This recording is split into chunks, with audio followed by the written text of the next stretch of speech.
Olá, bem-vindo ao Electric Talk de novembro que escolhemos dedicar ao setor logístico. A logística é o centro de qualquer atividade empresarial. É saber onde está o que precisamos, em que quantidade e como podemos movimentar interna e externamente para cumprir objetivos de prazo, satisfação e segurança. E, claro, com o menor custo possível, seja em termos económicos, ambientais ou sociais. Se há uma atividade em que toda a ação ou inação tem consequências, é a logística. Uma encomenda que não chega a horas pode implicar a paragem de uma linha de produção ou a perda de um cliente. Um custo imprevisto no transporte pode eliminar a margem de lucro da operação. A logística é a exaltação do detalhe. Por isso, quando existe aumentos de procura com o crescimento das transações online, aliados a constrangimentos de produção, por causa de uma pandemia, de uma guerra ou de ambas, acrescendo ainda as enormes pressões para descarbonizar ao máximo as nossas atividades, não exageramos se dissermos que o setor logístico atravessa uma tempestade perfeita. Mas temos a sorte de poder contar com a ajuda de Romeu da Silva, diretor-geral da Bolloré Logistics Portugal, para nos ajudar a perceber como pode esta indústria atravessar a tormenta e sair dela mais forte. Olá, Romeu, bem-vindo a esta Electric Talk. Muito obrigado por estar aqui connosco. Obrigado por convidar-me. Vamos começar por dar um passo atrás e descobrir como é que o setor logístico enfrentou o período da pandemia em 2020 e 2021. Bem, a pandemia veio surpreender os nossos planos. Estava tudo muito bem rodeado a nível marítimo, aéreo, terrestre, logístico. Estava tudo muito bem planeado e organizado até agora. No entanto, obviamente, a pandemia veio com impacto direto, nomeadamente nas capacidades. Porquê? Porque a China fechou e, basicamente, tudo se desencadeou a partir de aí. Ou seja, falta de equipamento, de navios, cortes de capacidade. As empresas, continuando a querer importar, foram todos para a capacidade aérea, porque não havia capacidade marítima. As tarifas marítimas a aumentar fortemente, digamos que facilitou o facto das empresas tomarem decisões estratégicas de passarem aéreo e muitas empresas, portanto, viraram-se para o aéreo para sustentar o nível e para poder vender os produtos. E basicamente resultou em uma falta de capacidade finalmente no aéreo que fez com que as tarifas aumentem também. Portanto, passámos aqui por uma fase muito complexa e houve uma estratégia muito clara, pelo menos do nosso grupo, de investir nos recursos humanos para sustentar o nível. Porquê? Porque encontrar uma solução foi triplicamente mais complicado do que antigamente. E, portanto, tínhamos a necessidade de ter recursos humanos e oferecer a excelência operacional para esse fim. O que nós fizemos e sustentámos o nível durante toda a pandemia e conservamos ainda agora.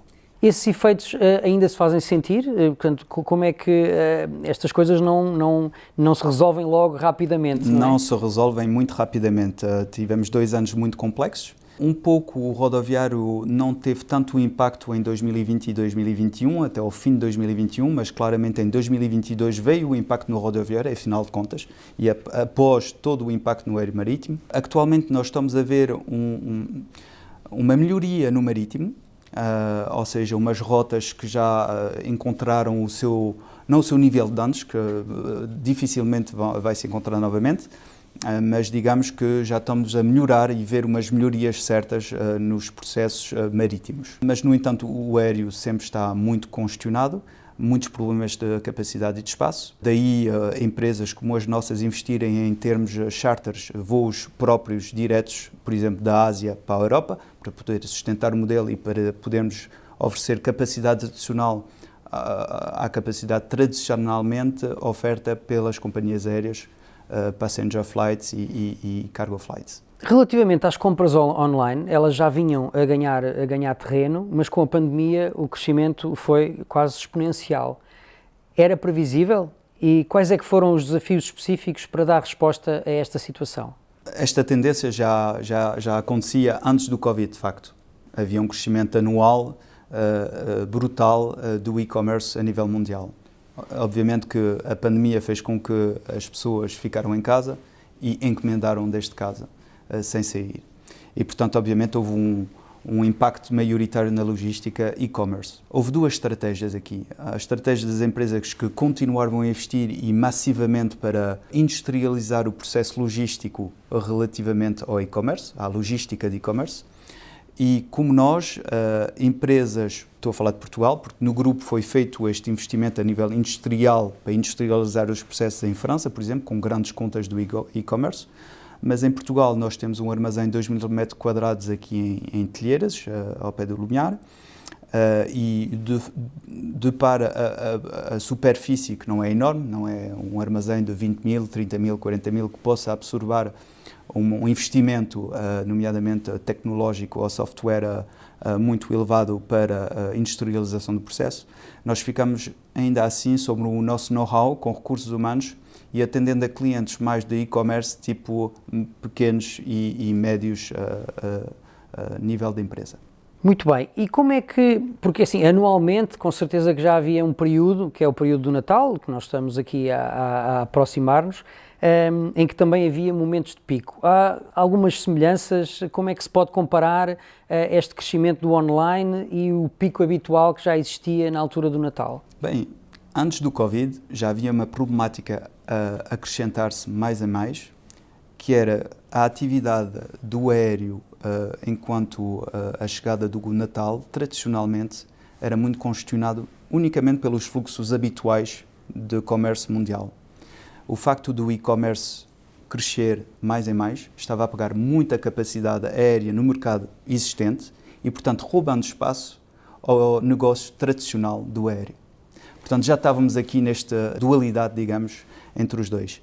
Mas, obviamente, ocupa um espaço maioritário e vamos ver este ano que vai ser provavelmente menos impactado, porque com esta ideia de recessão e tudo o que se passa atualmente sobre a inflação, acho que muitas empresas têm muita precaução em fazer orders, em comprar nos outros países para importar, para o consumo para o Natal e, portanto, vai ponderar um pouco o impacto do e-commerce a crescer.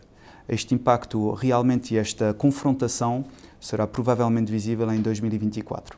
Uma multinacional de logística como a Bolloré utiliza todo o tipo de transportes, terrestres, aéreos, marítimos, como já referiu. Pode-nos explicar como é que funciona esta integração? Porque certamente que implica a coordenação entre equipamentos próprios e outros de operadores de mobilidade, como companhias aéreas e de navegação. Exatamente. Isto aqui há dois mundos, basicamente. Há o mundo do transitário, digamos, local, regional, podemos chamá-lo como quisermos, mas quer dizer um transitário basicamente que não tem rede própria no estrangeiro. Temos agentes, nós não por acaso, mas há transitários que têm agentes na África, na Ásia, nos Estados Unidos, na América Latina. Então vão dizer que têm uma presença global, mas afinal não é global, porque não são eles próprios no destino ou na origem que estão a tratar o file. A integração, ao meu ver, e na nossa dimensão global, é realmente devido ao facto de nós só sermos um. É um colega da Bolloré na origem ou no destino que trata o file, que vai organizar o transporte rodoviário local, last mile delivery. Isso é que tem importância na integração para nós. Portanto, é bastante fácil, atualmente, com uma rede muito organizada e basicamente cumprindo com aéreo, marítimo, rodoviário e logística, poder fazer com que seja bem integrado. Um ponto muito importante para nós, e que sempre foi historicamente, é termos despachantes na nossa empresa em próprio. Não fazemos apelo a brokers, já não me recordo como é que se chama em Portugal. Intermediário, mas temos Customs Clearance em casa, na nossa casa. É muito importante em termos de responsabilidade, em termos de eficiência e de knowledge. Muito importante. A automação nos processos logísticos é uma realidade? Tem havido um número crescente de atividades humanas que são substituídas por máquinas? Sem dúvida. Dependendo do tipo de clientes que nós queremos, que temos e o potencial que temos. Bolloré em França, sim, tem armazéns automatizados de mais em mais, onde efetivamente a parte humana, tecnicamente, tem tendência a desaparecer, porque uma produtividade é muito acelerada com a tecnologia, obviamente. Riscos de erro eliminados, etc., ou quase eliminados. No entanto, e vindo de novo sobre Portugal, Bolloré Logistics Portugal, 2.000 metros quadrados, 2.400 exatamente metros quadrados em Lisboa. Será que vamos realmente investir num sistema totalmente automatizado, tecnológico? Não. Nós acreditamos no nosso know-how, nos recursos humanos, nas nossas pessoas e queremos continuar dessa forma. E só ainda continuando aqui nesta questão da tecnologia e da automação, acha que vamos ter, num futuro previsível, drones a entregar encomendas? Acho que já houve uns testes atualmente e provavelmente isso irá acontecer. Com contas maioritárias, não vou dizer nomes de empresas, mas empresas importantes que têm um fluxo muito regular de deliveries cada dia sobre tal zona. Isso aí, a partir do momento onde há um plano de transporte identificado que uma zona é relativamente regular em termos de delivery, certamente que irá acontecer. Agora, quando? Eu não sei. Todas estas complexas operações obrigam certamente ao desenvolvimento de software próprio. Pode explicar-nos como é que é desenvolvida esta componente na Bolloré? Bem, isto é muito conjuntamente desenvolvido com o nosso compliance e IT, porque basicamente sabemos que há problemas de ciberataques e, portanto, temos muita cautela neste aspecto. Mas sim, temos equipas em central, isto nada é feito nos países diretamente, é realmente organizado e gerido em central para desenvolver os nossos próprios softwares. Como se não bastassem todas estas questões, existe certamente uma grande pressão para tornar as atividades desta indústria neutras em carbono. Como é que a Bolloré tem enfrentado esta questão? E comecemos pelo lado da energia. Esta questão evoluiu muito. Há 10 anos, todas as grandes contas mundiais, grandes contas são clientes maioritários a nível global das nossas empresas, falavam em neutralidade de carbono, diminuição das emissões de CO2, etc. Mas basicamente nós víamos bem que era um bocado virtual. Não havia nada de concreto em frente, de soluções. Portanto, sim, tínhamos apresentações, tentávamos encontrar uma ou duas soluções, mas basicamente muito pouco de concreto. Isto é um tema que já foi no qual nós avançamos há alguns anos, nomeadamente com a multiplicação do multitransporte, multimodal. Exemplo, o rail, desde a China até à Europa e depois delivery por caminhão. É uma coisa que era inexistente antigamente e que se desenvolveu, era uma ideia há 10 anos ou há 15 anos, foi tentando o produto se desenvolver durante os 10 anos e desde há mais ou menos 3 anos, 4 anos, está a bombar. E é uma alternativa muito interessante em termos de diminuição de CO2. Outro exemplo é o Sea Air, combinação de Ocean, por exemplo, da China até Dubai e transporte aéreo de Dubai para a Europa. A redução da emissão de CO2 igualmente para uma importação da Ásia clássica. Também o nosso grupo investiu imenso nos Blue Hubs. Blue Hubs são armazéns completamente automatizados, mas, além disso, sobretudo painéis solares com várias vertentes permitindo a diminuição de CO2. Agora, relativamente à pandemia, houve alguma coisa muito interessante durante este episódio, porque muitas das empresas do nosso setor pararam de investir nessas ações. A Bolloré, nós pensámos um bocado diferentemente.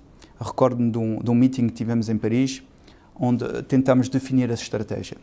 E pensámos bem, porque pensámos, um dia a pandemia vai se acabar.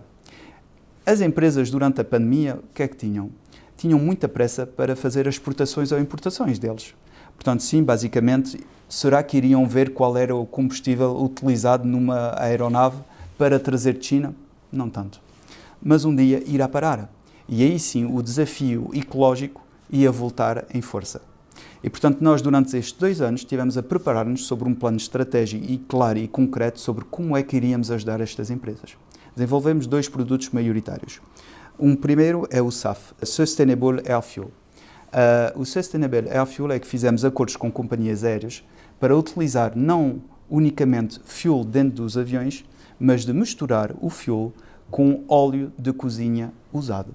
Funciona atualmente, por exemplo, sobre os trades Europa, norte da Europa, até aos Estados Unidos. Importação da Ásia até ao norte da Europa. O que é que quer dizer? Atualmente uma empresa, mesmo se ela está em Portugal, que quer efetivamente cumprir com os desafios de reduzir o CO2 emission, pode pagar um valor X à Bolloré, que irá utilizar este valor em compra de biofuel desse tipo e investir em rotas que nós operamos, desde a Ásia para a Europa ou a Europa para os Estados Unidos, utilizando este biofuel. Vai obter da nossa parte um certificado e reporting sobre a utilização desse biofuel. Da mesma forma, a nível marítimo, apostamos sobre esse tipo de aproximação e fizemos acordos com grandes companhias marítimas mundiais, contratos sobre longo prazo, que utilizam LNG, é o gás liquefied, ou biofuel exatamente da mesma forma. E isto, concretamente, basicamente funciona mais ou menos como o transporte aéreo, ou seja, nós não podemos dizer ao cliente, sim, vamos utilizar biofuel para o teu contentor desde Leixões até Luanda, impossível. Mas sim, vais investir este valor para nós podermos, efetivamente, utilizar biofuel desde uma rota, sei lá, Southampton para Nova York. E este sistema está a funcionar muito bem e estamos a acompanhar o crescimento da necessidade dos nossos clientes nessa área. Quanto aos equipamentos, mais concretamente do transporte rodoviário, qual é que é o plano que está a ser desenvolvido para poder operar veículos de baixas emissões? Já começaram a converter a frota para veículos elétricos? A verdade é que os elétricos já funcionam há alguns anos, a nível rodoviário. No entanto, ainda não têm tanta capacidade para poderem ser utilizados, sei lá, sobre uma rota Portugal-Alemanha. Não há caminhão que possa suportar aquele peso e aquela distância e percorrer esta distância. Portanto, sim, já é utilizado caminhões de tipo mais ligeiros que podem ir fazer um delivery, um last mile delivery dentro de Lisboa, por exemplo. Já é utilizado por vários atores. Assim como em todos os países, basicamente, a nível da Europa, nos Estados Unidos e um pouco a nível da Ásia, nomeadamente em Singapura. Uma alternativa que estamos a tentar puxar perante a União Europeia é utilizar caminhões que funcionem tal e qual como o aéreo, a solução do aéreo e do marítimo, com óleo usado, óleo de cozinha usado. É uma alternativa muito interessante, agora há desafios maioritários nessa fase. A primeira aceitação da União Europeia sobre a utilização desse biofuel. Só para explicar esse biofuel, porque é que é interessante? É porque, de facto, não é tanto pela utilização, ou seja, a utilização desse óleo não diminui a emissão de CO2 por si, comparando com o fuel normal. O facto é que se você utiliza 10 litros de biofuel num truck ou num avião, 10 não é nada, 10 litros, mas pronto, em aéreo ou em marítimo, o que vai reduzir é o facto de já não produzirmos estes tais 10 litros ou 10 mil litros de fuel normal. Mas a incorporação é reduzida, estamos a falar 5, 6%, 7% se calhar num depósito inteiro, ou seja, penso até que nos aviões é um bocadinho menos. 75% da redução da emissão de CO2 no aéreo. Em termos de... Por utilizar o biofuel, 75%. É enorme. Ninguém realmente investiu nisso até agora e por isso é que o nosso grupo fez-o, porque há um real impacto e que nós queremos acompanhar realmente, além de todas as lindas palavras que podem ser ditas por transportadores, nós queremos acompanhar o mercado e os nossos clientes para terem um sistema de supply chain sustentável. Muito bem. Deixamos para o fim uma questão um pouco mais pessoal. Enquanto cidadão, que medidas é que o Romeu toma na sua vida para promover a sustentabilidade? Então, vou ter uma expressão francesa, mas não é um erro. Em França nós dizemos « ici c'est pas Versailles ». Quando estamos em casa e que todas as luzes estão acesas, eu quando era pequeno o meu pai sempre me dizia « ici c'est pas Versailles ». Aqui não é Versalhes. Porquê? Porque quando você vai ao Castelo de Versailles, está tudo sempre iluminado e magnífico. A fatura deve ser enorme. Portanto, os nossos pais, basicamente, quando somos crianças, dizem-nos isso. É algo que eu faço todos os dias com os meus filhos. Tenho 2 filhos, de 7 e 9 anos, e estou atrás de cada uma destas deperdições, não sei como é que se diz em português, mas de perca. E realmente acho que a reciclagem, apagar uma luz, não utilizar uma climatização se não for necessária, é um ponto muito importante, se bem que as crianças atualmente já estão noutro nível que nós éramos na nossa época, porque os meus filhos, propriamente dito, dizem-me a mim, pai, eu apago a luz porque é preciso save the planet. Ok, mas assim, isso e à parte disso, claramente, utilizar o metro, o comboio, se posso ir de comboio a algum lado, eu vou de comboio, acompanhar realmente, fazer caminhadas, que temos pés para fazer caminhadas e é importante. Muito bem, Romeu, muito obrigado, foi um enorme prazer tê-lo aqui connosco. Muito obrigado. Até breve.